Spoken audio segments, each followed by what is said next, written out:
Hey, Patrick, welcome. Thank you so much for joining us today.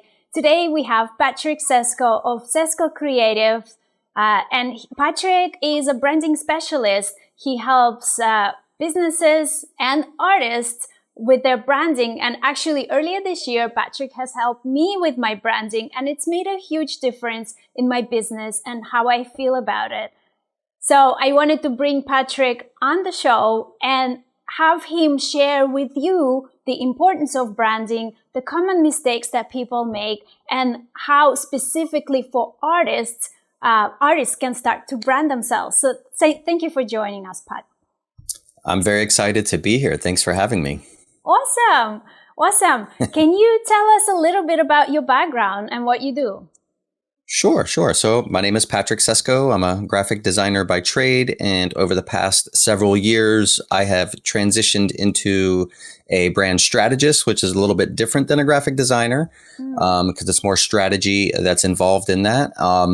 And throughout my career, after university, I've worked in print shops, I've worked in corporations, design agencies, and sort of the whole gamut of different sort of places to work in my career.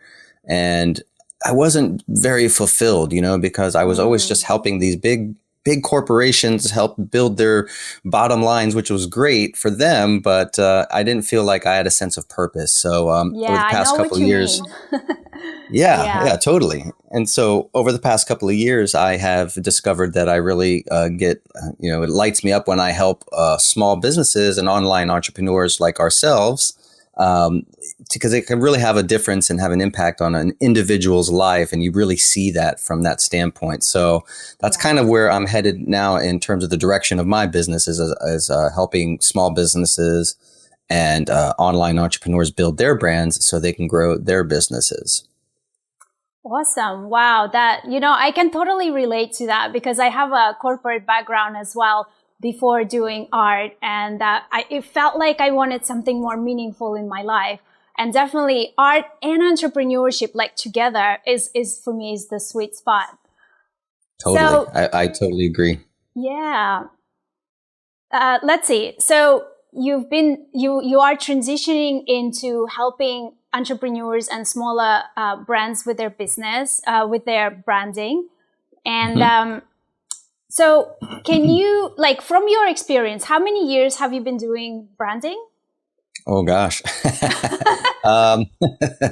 Over 25 years. So since 1995, I started off as a graphic designer, so designing brochures and sort of interpreting brands, but not creating brands. Whereas that's something I've evolved into over the years. And there's a lot of crossover there. So when I worked for Discovery Channel, that was my last corporate gig. And that was a lot of crossover from high level design to the branding side of things. And that's when I really fell in love with the branding side of stuff. Awesome. So why would you say branding is important for even for an individual? Let's say, I understand Coca-Cola needs brand recognition, but why do I, as an artist, why do I need branding? Well, if you're in business, and you're making a sale or you're offering products and services, you're in business, whether you're a Coca-Cola, a Nike, or whether you're just a solo business owner like yourself. So the same concepts apply as the big businesses do, but just on a smaller scale. So, some of those things that include what makes branding important for especially us small businesses is the level of trust and credibility that you're going to have with your audience, because you're going to have a much more of an intimate interaction with a smaller scale audience. They will have more access to you. So I think your credibility and trust is super important in that regard. And let's be clear that branding isn't just the design part. It's not the visual part, right? It's also the strategic side of things. It's how you present yourself. It's how you talk to your audience. It's the values that you have in your business. So, so if your values are like integrity and truthfulness and hard work and, just always be learning or whatever those things are, those are the things that you are. Yeah, exactly. Right. And so those are the things that you're going to imbue into your business. So that way your ideal audience is going to really have a higher level of trust with you and be more likely to, spend money with you because you're going to build that trust. So, and part of that is the visual side of it as well. Yeah. That's interesting you say that, because it's true. Like even now when I hear branding, I'm thinking the logo, the colors and the fonts, right? But it's actually also the values of your business, that consistent messaging that, I've been working to strategically bring into my business. That's really interesting that you mentioned that. And like another thing that I personally find is that recognition, right? Like when you're scrolling through all the images on Instagram, you see my image and okay, that's Tatiana. Like to me personally, that's important. Exactly. Would you agree? 100%. And, I was going to just go down a couple of other things. Like, so okay, cool. Obviously it creates that trust and credibility, but it also improves that professionalism, Yes. So how many times have you gone to somebody's website and it just looks like, a fourth grader did it? No offense to a fourth grader. I know. Or like 1980s. That's what I say. It's stuck in 1980s or not. Yeah. Unless that's the style you're going for, that's, I'd be less likely to spend my money with somebody whose stuff doesn't look professional, or looks thrown together, or just doesn't have that work ethic behind it. Because, the barrier to entry to small business owners like us is very, very easy to get into business for an individual. So it's so important just to have these things from the get-go, your professionalism and that trust and credibility, like I was saying, just because I think that's just a what's the word I'm looking for? It's just a necessity. You can't just put up a crappy looking web page and say, buy my stuff anymore. You have to create this trust and credibility, and you have to create relationships with your audience. It's not a matter of just putting your stuff up and hoping people will buy. Yeah, that's very true. Yeah. And then one other thing I would want to just say is, like, when you have like a nice looking brand that looks professional, that exudes your values, and you have a strong messaging and your position compared to the other people who are similar to you in your market. So if you're, in your case, you're a Kawaii artist, I'm sure there's other Kawaii artists out there, right? So you have your visual brand is different from theirs. Your personality is different from theirs. So you are going to attract the same type of people that are going to sort of be in line with your way of thinking, your values, because, I'm a graphic designer, so I'm one of probably the most commodities in the world. Like there's a million of us, right? So, yes, you would got to do good work, but I think you're going to attract the people. There's a million of them, but not a million who actually does good work and work that matters, because you can spend like infinite amount of money on graphic design, I think. And I've had this journey this year that I've started to hire, and I've had some hits and misses along the way, for sure. Yeah. Agreed. Yeah. And it's, you can position yourself. So because there are so many of us in terms of graphic designers, you're going to have some people who are just going to be the cheapest that they can be. They just want to go the bottom of the barrel pricing. So that's the type of client that they're going to attract, is someone who's just looking for the best price, not necessarily the quality or not necessarily the personality. So that's why branding is important, because it's one of the biggest things that differentiates you and connects with your audience, not just from the visuals, but also from a personality standpoint. It sounds amazing, right? But is it actually accessible to an individual? Like, let's say, I'm a solopreneur, and hiring a full-on graphic design company is not that's not the point of business that I'm at right now. Is it attainable for an individual? It is, and it's going to be different levels. Like anything, you don't just come out of the gate and become an Apple or a Coca-Cola, right? They have spent decades and millions, if not billions of dollars over the years developing these brands. So if you go back and look at Apple when it was just, Steve Jobs and Steve Wozniak sitting in the garage, their logo was this little illustration. It was very detailed of like a Newton with an apple falling on his head, right? And it was not very good. Yeah.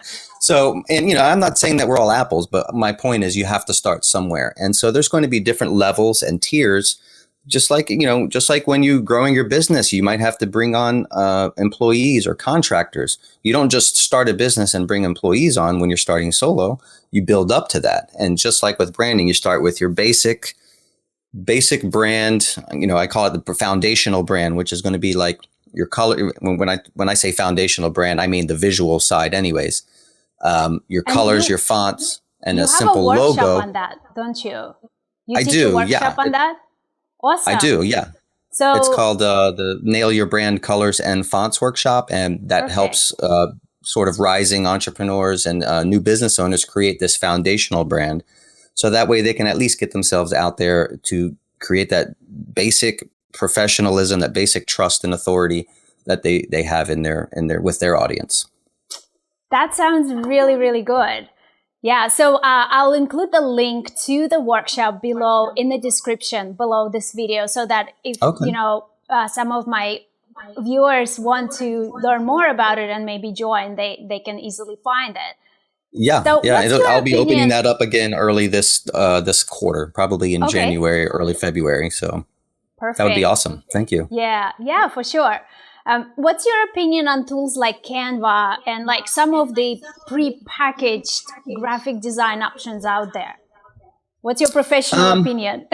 It's funny because that has changed for me over these past several years, because I've worked in some very small design studios, and I've worked in some high level agencies, namely the Discovery Channel. When I was there, it was almost 100-person agency, and it was an amazing amazing place to work. Creativity abounds, unlimited budgets for projects. So it was just like amazing, right? Yeah. But we worked with some really, really high level designers, and frankly, it was intimidating at times. But the point being is that, what was the question again? I got sidetracked there. What's your opinion on Canva? Like, let's say Canva, like things where there's templates and, Okay. Yes. I got sidetracked. I got carried away, but I was making a point. I knew I was making a point at something. But the point was, it was intimidated, and a lot of these people would shy and shun the Canvas of the world, or the sort of the basic graphic design software.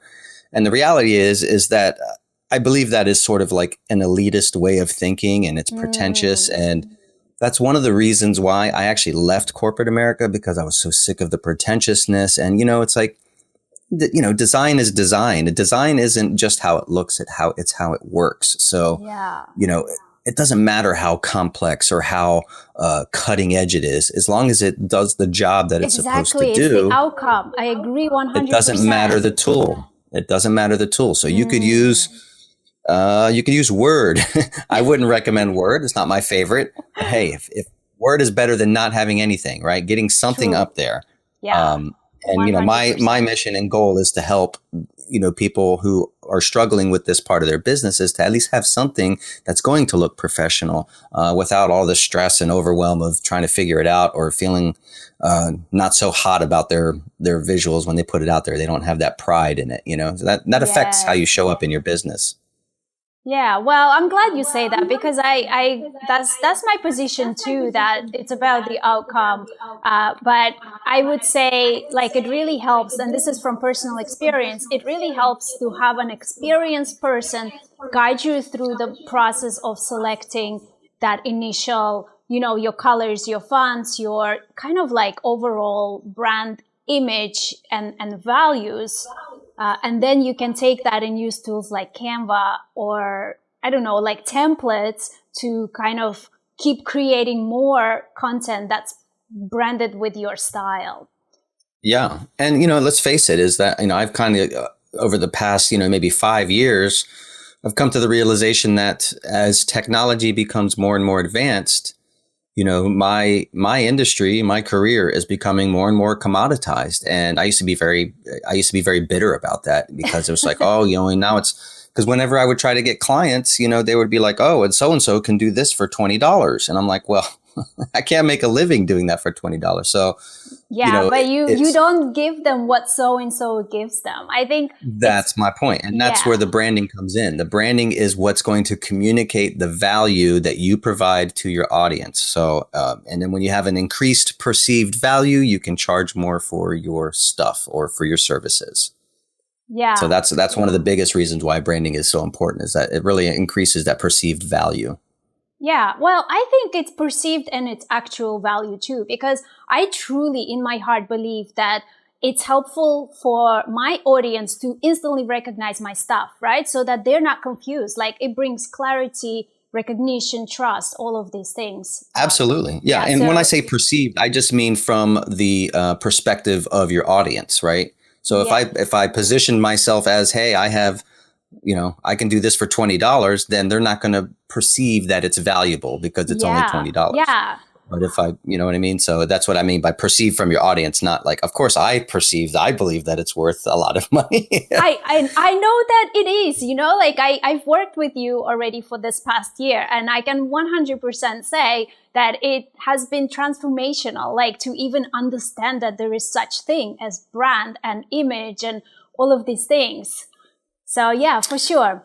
And I think too, and I'm not saying that you're not a confident person. You're a pretty confident person, but it really affects how you show up in your business, how you show up on your video calls, how you show up on your telephone calls or your sales calls, all of those things. It makes a huge difference in the confidence that you bring to the table when you have pride in your visuals. So much so. You said that you've been doing branding since 1995. Like, that's a lot of years. And I'm sure you've seen a broad spectrum over these years.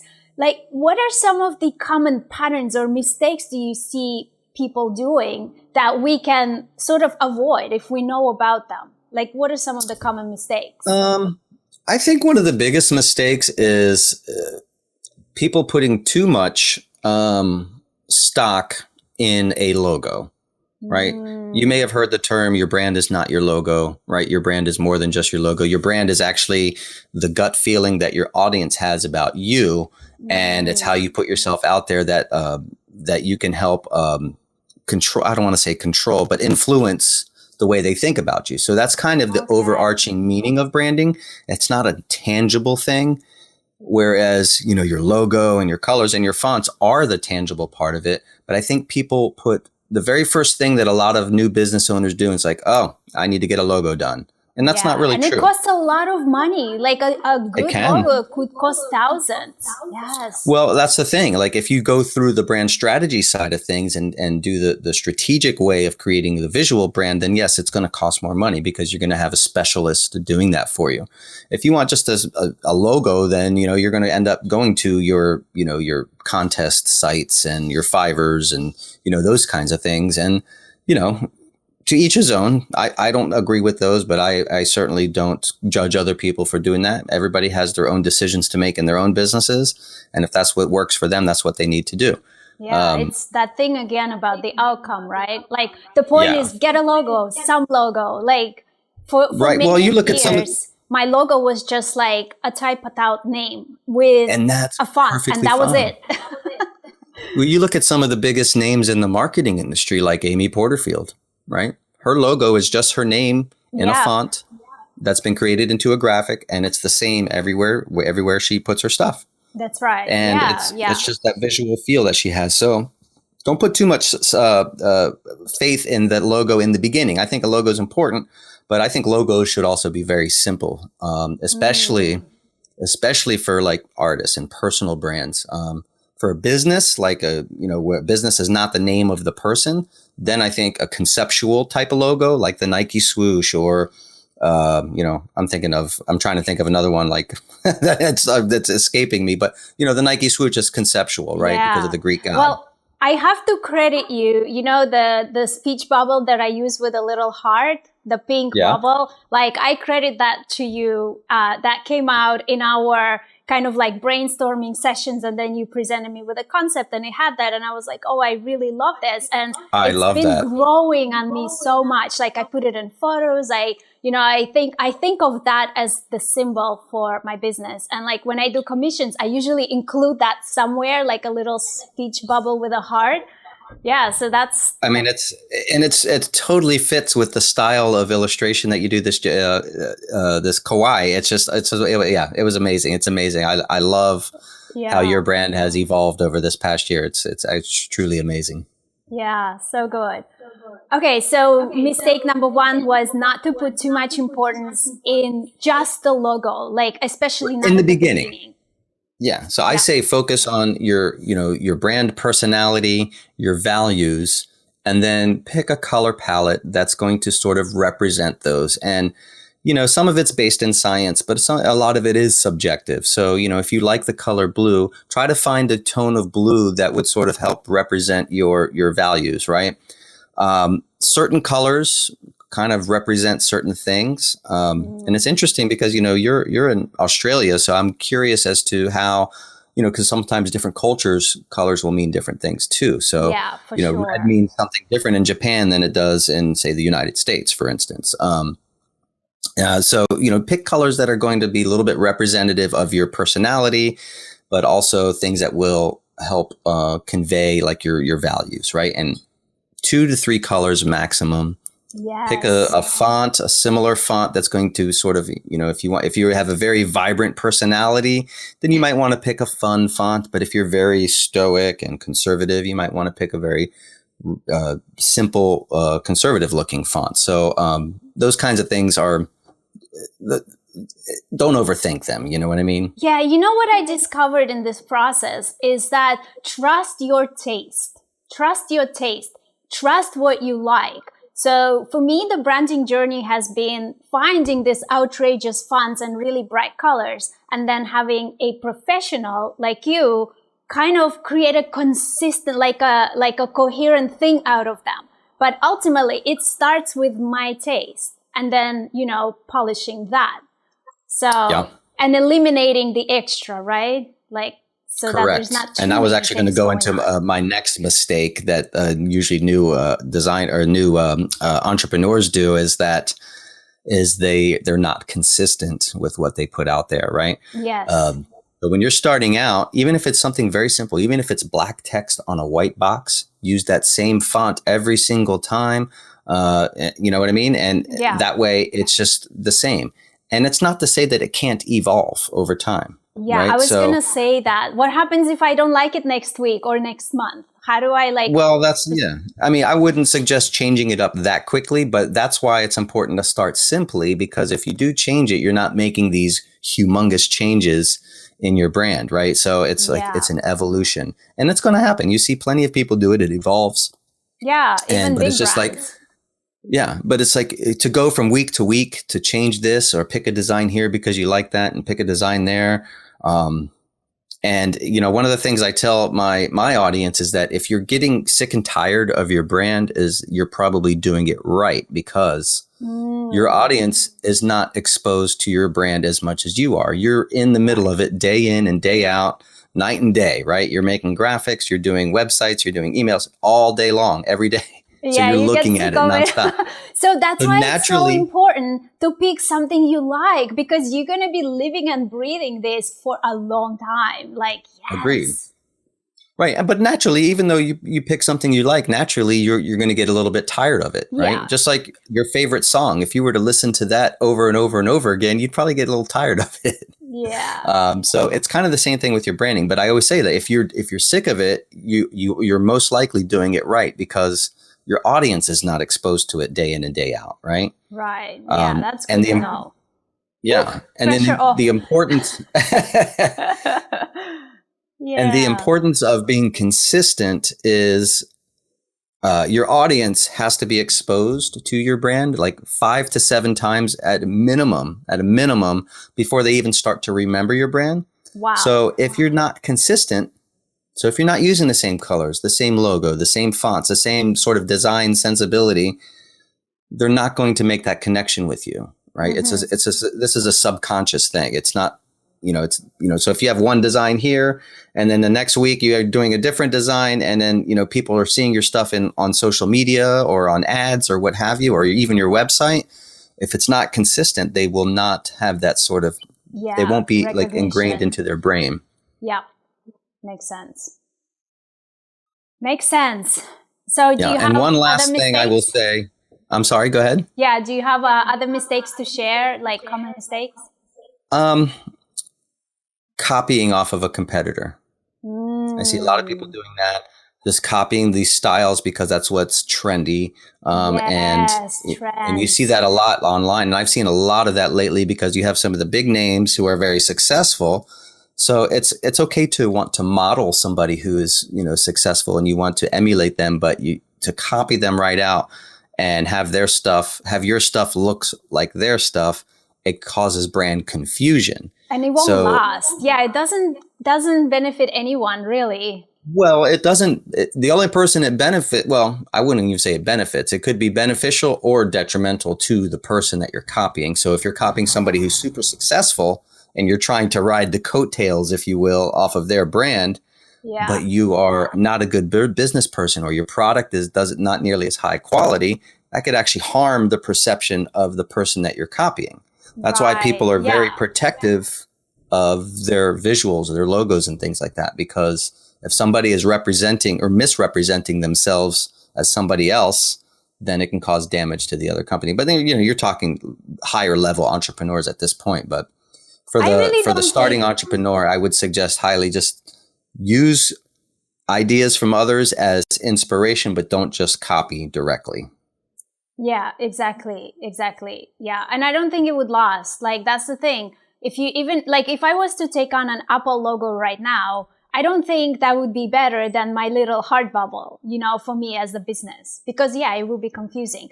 And I have this rule, like for myself in the beginning, I gave myself 3 months and I said, experiment your heart's content, change the font, the logo, whatever colors, all you want for the first 3 months. So literally every week, every pin I created for Pinterest had a different banner. And then I said, okay, and after 3 months, you're just going to settle on something and you're going to go with it for at least 3 more months. I guess I work in quarters. So, and then in 3 months, I will reassess. Now, what advice would you give to someone who is just starting out? Like, imagine zero. I don't even know about graphic design. Like, what should I do?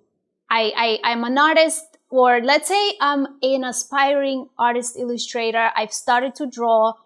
I've opened an Instagram account and put together a blog on Blogger platform. Where do I go from here? Yeah. So if you're just starting out, then I think it's more important for you to actually interact with an audience and start to build an audience, right? Yeah, and you can do that without any kind of real branding, right? And that's how you sort of find your voice. You want to start, even if you're doing a free commission, even if it's a small little illustration for somebody to get experience. And I'm not saying always charge free, but when I first started out, I did a lot of free work because I wanted the work, I wanted the experience, right? And that's how you sort of hone your style, you hone your process, right? But what you do is you do that, and that way you can start to build an audience of people who love you, and then they are going to start to refer you to other people. So it's very slow. It's a slow process. I call branding is a very long game. It's not something that you just create overnight and then you're like rolling in it. It's something that you have to build very slowly and intentionally. So it requires a lot of patience as well. So I say start off with just very simple fonts and color palette. There are tons of templates you can find, like on Creative Market, or even Canva has some templates.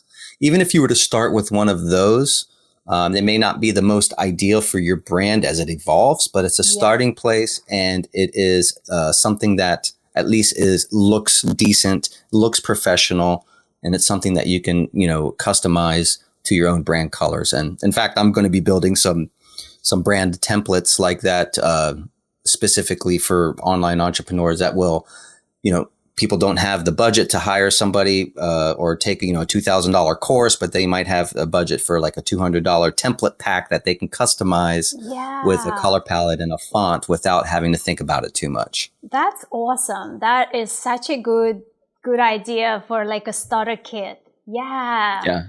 And it's funny because, 5 years ago, I would have criticized myself for saying that, Well, we evolve too, right? Like, and that's why our brand evolves with us, because we evolve, we always change. Yeah. Well, that's funny because I was asking you how to start branding and you say, well, create more content, talk to your people. That's the hard part, right? Like, it's actually easy to fiddle with colors and fonts and all of that. Putting content out there, putting yourself out there, talking to people, that's the hard part. But that's actually what makes a difference. It is.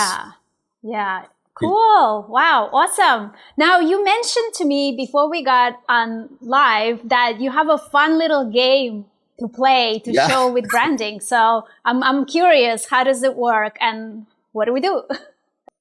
Okay. Yeah. It's a game that I call Brand on the Run. And it's sort of it's a series of 5 questions that I ask that are like rapid response. I ask them and you just sort of answer what's the first thing that comes to your mind. And just for the record, I don't know what the questions are. I don't know how it works. I have not rehearsed this. So we just, Yep.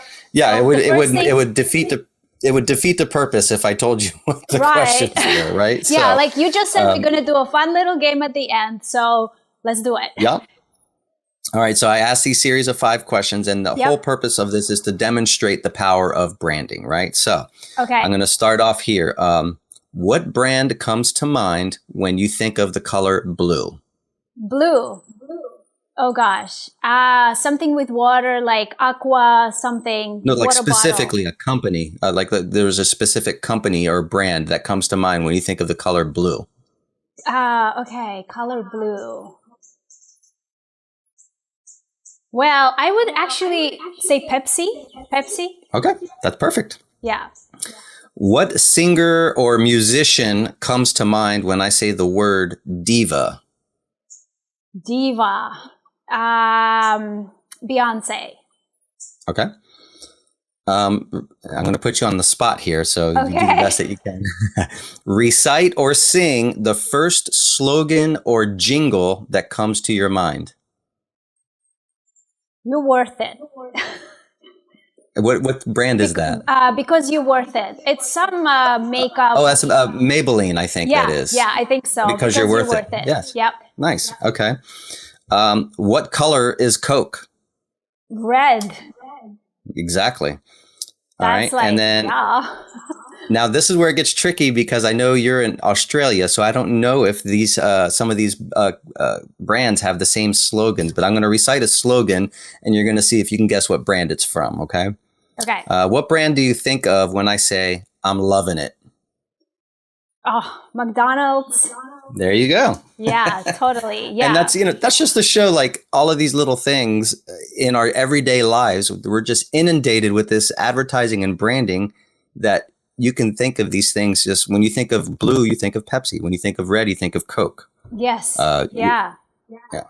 Wow. That's and I will add a little. I will add a little nugget. And I will add a little branding nugget that when it comes to, because if there's other Kawaii artists out there. So you think of things like Target and Walmart. I don't know if you have those in Australia, but here in America. Well, I lived in the States for a long time before Australia. But yes, we do have Target. We don't have Walmart, but we have Kmart. Okay. Same thing. Yeah, we had Kmart too. But Target is red, Walmart is blue, right? Yes. So they're the big box stores, but they're different colors. Coke is red, Pepsi is blue, right? Lowe's is a big home store. That's blue. Home Depot is orange. So you're never going to see... or you're rarely going to see companies in the same space be the same color, with the exception of fast food restaurants. Wow. Because, I must say I'm guilty of thinking, well, this artist is really recognized. Maybe I should look like them because that's what is expected in the industry. But you're saying actually do the opposite. Right, you want to differentiate yourself. Want to stand out. There's different levels of positioning Wow, that's brilliant. So you can position based on your brand look and feel. You can position based on your price. You can position based on the quality of the work you do. You can position on the type of people you work with, or they call that niching. So there's, Yes. excuse me, there's lots of things that branding is this. It's a big ecosystem. But I do focus on the visuals, but all of these strategic things really inform what you do with the visuals. So Yeah, no, that's amazing. Like, it's actually way deeper than what I thought we were going to discuss before we got on, because like everyone else, I'm thinking branding visual. But yeah, it is actually way more deep, and I understand that now. yeah, Yeah. most people think about that, and that's okay. Oh, well, thank you so much, Patrick, for coming on and for your time and for sharing your wisdom. Now, can you tell us where to find out more about you? Sure. Like I have a website, which is patricksesko.com.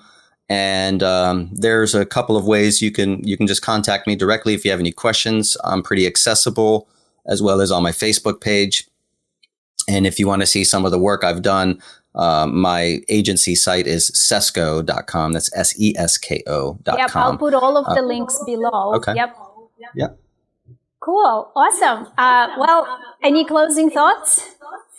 No, but I would recommend that if you do visit the site, go ahead and grab the brand roadmap, because that goes over a lot of the strategy stuff that you do and all of the different things that you have to do to build a brand. It's about a 15-page PDF, and it's perfect for, new and up and coming, entrepreneurs starting a business. So I definitely say grab that as well. Yeah, for sure. I've grabbed my copy and it's amazing. It's still a keeper. Thank you. Yes. Thank you Thank you. so very much. Yeah, I'll see you soon. All right. Talk to you soon. Thank you for having me.